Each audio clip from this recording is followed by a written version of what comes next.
Y estamos transmitiendo desde los estudios de RXN Radio, otra emisión de La Hora del Cómic, el programa friki que nace en la ciudad de Barranquilla con la finalidad de generar contenido multimedia respecto a diferentes temas de la comunidad geek. Nos acompaña, como es de costumbre, el presidente de Comic Lab y coordinador del Club del Cómic, Fred Ávila Molina. ¿Qué más, viejo Michael? ¿Cómo va la vaina? Excelente, excelente. Llegando de la playa, de una tienda que se llama La Playa, donde me pegó unas frías ayer y todavía estoy en Guayabao. También nos acompaña el hombre, el mito, la leyenda viviente, el ruso, copropietario de la tienda Valquirias y Dragones, Boris Ríos.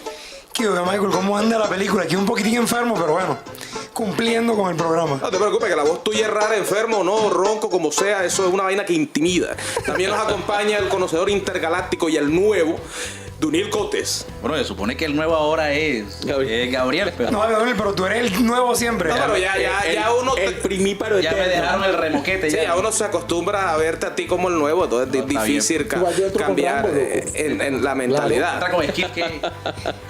Y también nos acompaña nuestra nueva última adquisición, el traslado económico más caro desde YouTube hasta acá, hasta RXN Radio, Gabriel, el Comimente Gamora. ¿Qué más, Gabo? ¿Cómo estás? Bien, mi llave. Contento de ya estar insertado totalmente en la idea de este proyecto. Totalmente alineado. Paco Carreta de Aragón. Exacto. Y finalmente los acompaño yo, el peor youtuber del mundo, Michael Morbius. Cuéntame, ¿qué tenemos para hoy?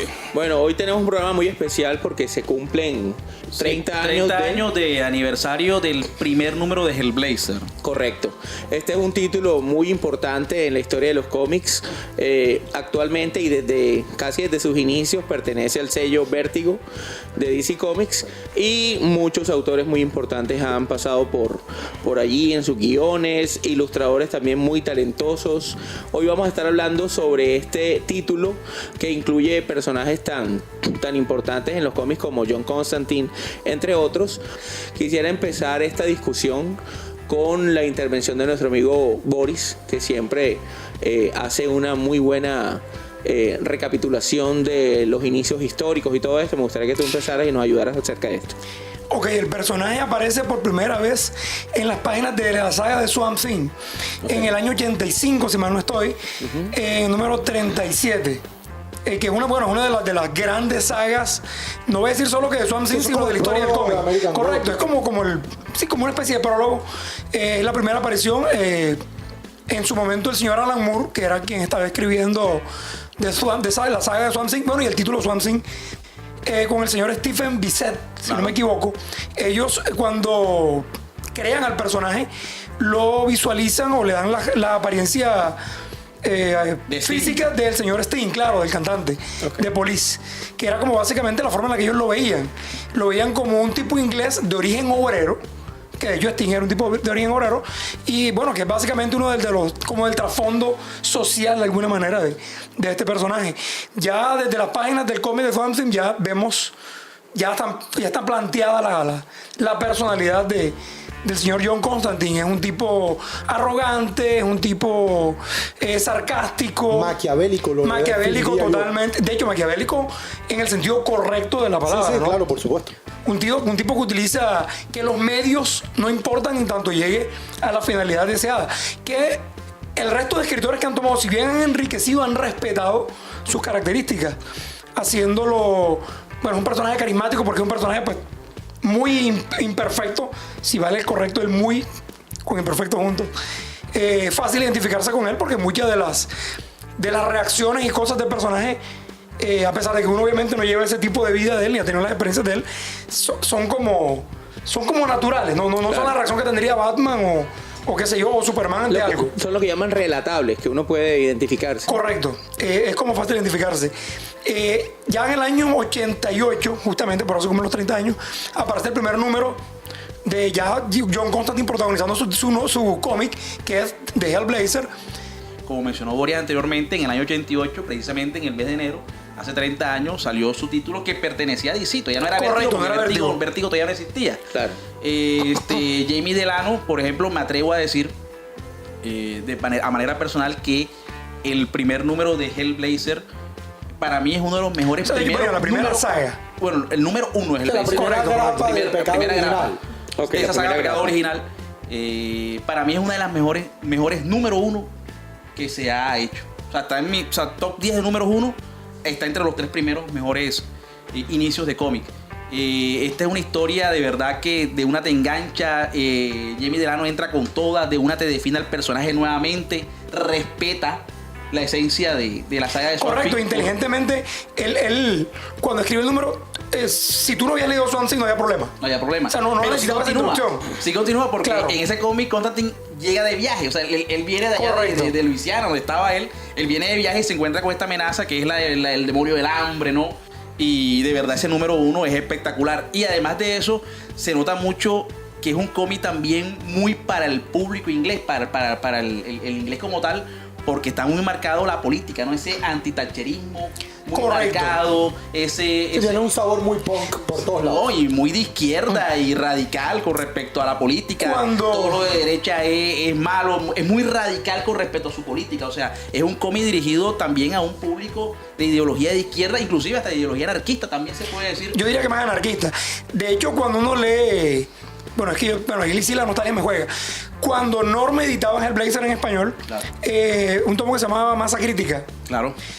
Masa Crítica realmente son 2 números, pero en la edición de Norma son 3 números porque uno de los números no pertenece exactamente a Masa Crítica, sino es cuando él se encuentra con un amigo punk Claro. y va a una manifestación y tal. Y ahí tú te das cuenta que la política, por lo menos en esa época, en Hellblazer era un elemento clave, ¿no? Sus primeros, que será 12 números, son magistrales, o sea, Para mí la primera etapa es de lo mejor de la historia de la Vértigo. claro, y da mucha risa porque los conceptos que mete Jamie Delano dentro de lo que es la cultura inglesa, ¿no? El fútbol no se escapa. Recuerda que hay un número que hay donde él coge unos hooligans, Claro. un demonio coge unos hooligans y hace un demonio como de 3 O sea, cabezas.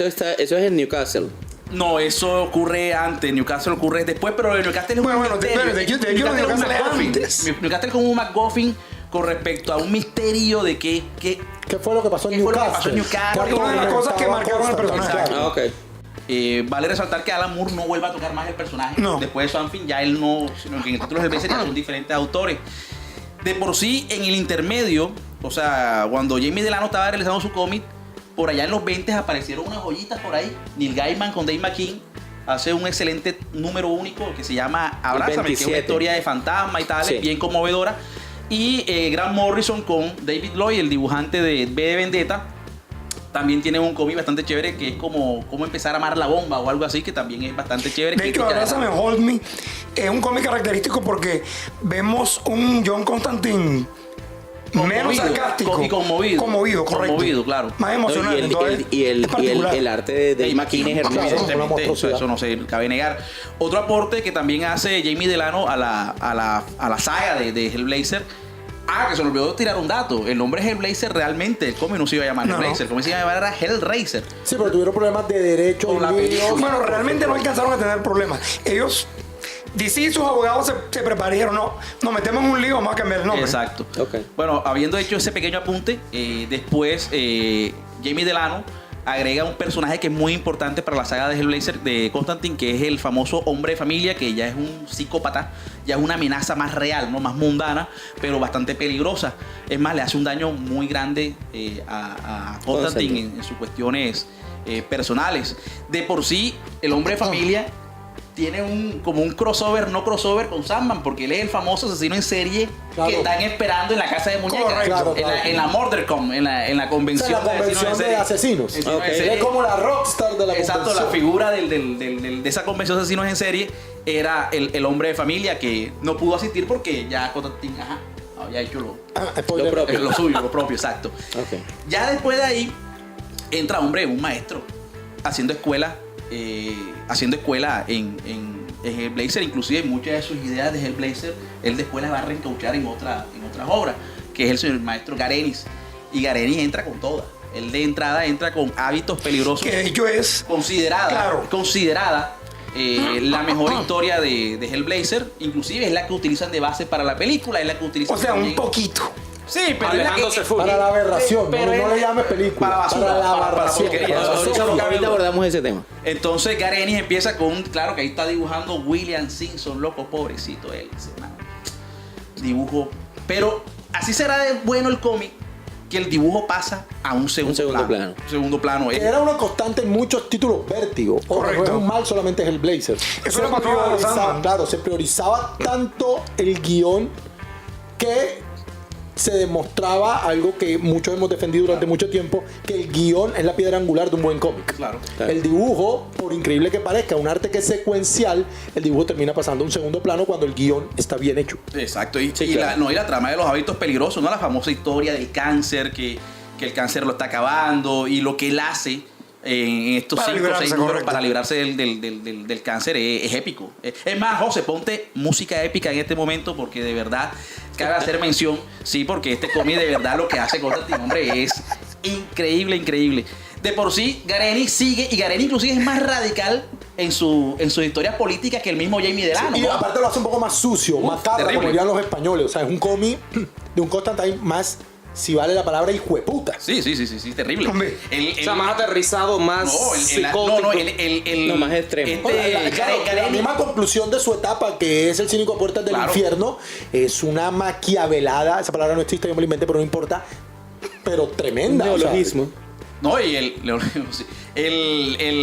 y el hecho de que él en toda su etapa, que fue bastante larga, aquí tengo el dato, él estuvo del número 41 al 83, imagínate, o sea, casi 40 números, bastante tiempo, donde él pasó por una serie, la etapa más laureada después de los hábitos peligrosos viene siendo la que hizo con Steve Dillon, ¿no? Que después sería correcto. pareja de él con Preacher y otros títulos más. Peñuela creo que tiene bastante que hablar con respecto a esta saga de Gareni, porque tú comentaste que para ti tu mejor historia, bueno, tras bambalina, tú dijiste que era un cínico a la Sí, puerta del ajá. infierno, que es el final de la etapa. en la etapa, a mí me de parece Gareni. que es Break. Constantine en su nivel más mal parido, por llamarlo de alguna forma. Ok. Así, o sea, todo lo que Sí, el término técnico. Sí, el término técnico aquí de Oxford es un mal parido. Cambridge. Y todo lo que está cerca de Maldecido. él es como Boris, como el pato macho. O sea, todo alrededor se la caga. El man en pro es un tipo, en mi opinión, en esa saga, la conclusión es que es un tipo mal, no sé, como, no un fiasco, no sé la palabra, porque él realmente es un mago, pero es un tipo que mal logra todo lo que toca. O sea, él siempre por buscar hacer un bien termina haciendo unos daños que el precio a pagar es muy alto. claro. El Y, mano de hierro, como claro, dice en Cartagena. todo lo que está alrededor, con excepción de él, que siempre sale de una u otra forma, Se libra. se No, libra. Chaz se ha salvado. Chaz Bueno, el- pero la gran mayoría de las personas que Claro. tocan la vida de Constantine terminan pagando un precio muy alto. Ellos mismo lo dice. Y él lo dice, esa es mi maldición. Entonces, es un cómic que para mí logra, quizás no está tan bien escrito como Los hábitos peligrosos, muy probablemente, pero creo que es el culmen de lo que Constantine es como personaje. Entonces, yo sí la pondría en el top 3. El cínico a las puertas Es del válido. infierno, junto a Pecado Original, que es el debut, y pues la que todo el mundo está de acuerdo, y creo que eso es inevitable, inaludible llegar a ella, que es Los hábitos peligrosos. Bueno, ya que Bueno, estamos lo hablando. repetiste. Ya que Hábitos estamos hablando peligrosos, de, cínico a la puerta del Y el infierno. original, sí, el Pecado Ah, Original. ahora sí, ya que estamos hablando del top de cada uno, vamos a hacerlo como en orden para que cada uno pueda expresar desde su percepción y desde su gusto por este cómic cuáles son los arcos que más le gustan en ese top 3. Hagamos un top 3 para que sea más reducido. Bueno. ¿Qué dice mi amigo Michael Morbius? Bueno, yo más que hablar de arco, voy a hablar de pronto de momentos que me impresionaron del personaje. Más que todo, Ok. obviamente, bueno, contradiciéndome a mí mismo, el primer arco sería obviamente Hábitos Peligrosos. Un cómic muy de diálogo, muy de diálogos internos, muy donde el personaje trata de establecer de qué forma se puede liberar de esta problemática completamente humana que está padeciendo, lo cual es bastante irónico que una persona que se ha enfrentado a grandes fuerzas termine siendo derrotado por algo biológico y natural como lo vendría siendo un cáncer. Otro momento histórico del personaje ya vendría siendo no tanto del tema de Hellblazer, sino más que todo Ritos de Primavera en Swamp Thing, cuando el cuerpo de Constantine es poseído por la cosa del pantano con fines de procreación a esta muchacha que después sería usada en el Swamp Thing de Brian K. Vaughan cuando ella va a buscar a su papá y ella cree que el papá de ella es Constantine. Y cuando ella llega donde Constantine le dice, ven acá, yo a ti no te conozco, ¿sí entiendes? Tu papá es aquel, ya. Hablando del tema de la cosa del patán. Entonces eso sería como los momentos, en mi opinión, más memorables del personaje. Ok. Dunil. Bueno, la verdad es que o sea, para hablar de las mejores historias de Hellblazer, todavía ha faltado. Hay mucha tela por cortar todavía porque falta Paul Jenkins. Falta mucha etapa. Falta Mike Warren Carey. Ellis, Mike Carey, Brian Azzarello, Andy Diggle, en Peter fin. Milligan estuvo Peter ahí. Milligan, o sea. Y de verdad cada quien, como dije anteriormente, aportó su granito de arena, ¿no? Por ejemplo, Paul Jenkins fue un autor que le agregó mucho folclorismo a lo que fue la etapa de Hellblazer. O sea, Gareni se metió mucho con la política. ¿Cuál es el autor que lo sacó de ese sabor tan británico y se lo llevó para Estados Unidos? Azzarello. Que de hecho, el principio de la etapa de él es Los tiempos difíciles, claro, que cuando está en la cárcel. ¿No? Y además de eso, mi favorito, se ¿no? han presentado, por Eso es ejemplo. muy criticado. Sí, fue muy criticado, pero por el británico. O sea, el público gringo, me imagino que estuvo conforme con esa aporte que a la final fue un cambio. Para mí fue positivo, porque de todas formas mostró un Constantine otra vez viajero. y las historias son buenísimas. Y las además. historias de verdad son bastante crudas porque Brian Azzarello de por sí estaba pegado porque él ya había empezado en 100 balas. Y el dibujo de Marcelo Frusín, el dibujo de Richard Corben, que es el que dibuja Los hábitos peligrosos, en fin, Los aportaba. hábitos peligrosos no, Tiempos tiempos difíciles. Tiempos difíciles. Sí, un Ok. lapsus, tuvo un cabalismo, una María Fernandismo, cabalismo. pero por ejemplo, una anécdota. Vale anotar una anécdota porque sé que estamos cortos de tiempo. Sí. Pero es muy importante decirlo también. El cómic Hellblazer también ha pasado por grandes escándalos. Por ejemplo, Warren Ellis, una de sus razones para él salir del cómic, de seguir escribiendo, porque de por sí Warren Ellis empezó muy bien. Él reemplaza a Paul Jenkins. También una etapa muy larga que tuvo Paul Jenkins. Y el reemplazo fue Warren Ellis, también británico y tal, que venía pegado, venía con su Authority, venía con Planetary, en fin. Una buena elección. Él empieza bien y él hace un cómic que se llama Dispara, que ese cómic inclusive fue censurado en su momento porque coincidió con la masacre escolar de Columbine. Entonces DC quiso ser políticamente correcto, no publicaron el cómic, Warren Ellis le hizo pistola, me voy de esta verga y tal, y se fue y dejó el cómic tirado, que entonces entró Darko Macan y después entró Brian Azzarello, que fue el primer escritor estadounidense en agarrar la historia de Hellblazer, también una etapa bastante larga. Yo estoy con Dunil. De los 300 números de Hellblazer, la tapa que a mí menos me gusta es la de Milligan. Y el final de Hellblazer. Y me sentí un poco extraño, aunque ustedes tienen razón en que tiene cierto sabor a road movie, como tuvo, por ejemplo, La Cosa del Pantano. A mí la etapa de Azzarello tampoco me cuadra mucho porque sí me siento extraño sacando a Constantine de su ambiente británico. Ok. Sí me incomoda un poco. ¿Me regalas el claro, top, Donil? Claro, mi llave. El top, creo dice Clara, que escucha. no hay sorpresa, ¿no? Para mí el top viene siendo Los tiempos difíciles, El pecado original, la etapa de Jamie Delano, los primeros 12 números, como lo comenté al principio, ¿no? Marca la esencia del personaje, continuando el legado de Alan Moore. Y sería Los hábitos peligrosos el primer. Una anécdota, ese cómic personal, ese cómic fue el primero de Hellblazer que yo leí en inglés. Y por cierto, gracias al amigo Osama Bin Laden aquí, que está aquí escondido. Está escondido aquí. El man ahí. Talibán. Él fue el que fue a Bogotá, inclusive lo trajiste y uno pegado ahí. Entonces, esos serían los títulos más relevantes para mí de Hellblazer. El top de Gabriel. Bueno, yo lo repito, para mí, y coincido con Dunil, el arco debut de Hellblazer en título propio, o sea, Original Sin, El pecado original, es un debut catedrático. O sea, así debe presentarse un personaje y empezar a construirse. Como clímax, a mí me encanta cómo cierra El cínico a puertas del infierno. Aparte, el nombre me encanta, de la saga como tal. Describe muy bien a lo que es Constantine, un cínico que siempre está jugando en la Danger Zone.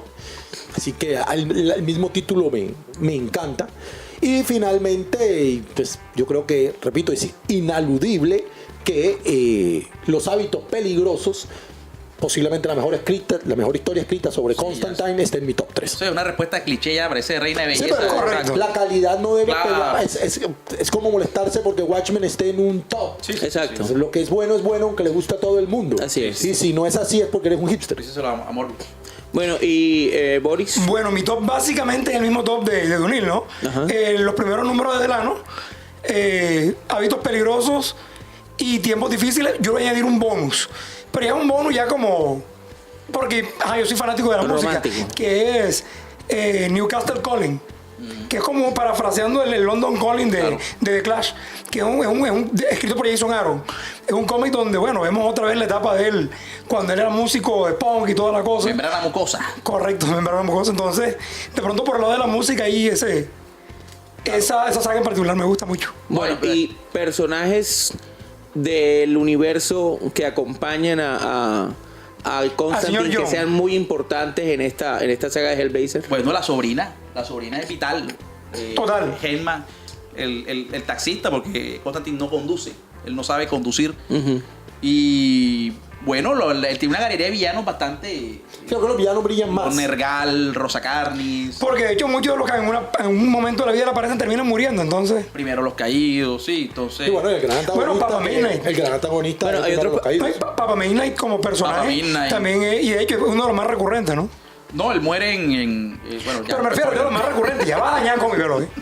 Ya digo que murió, ya termina. Gracias.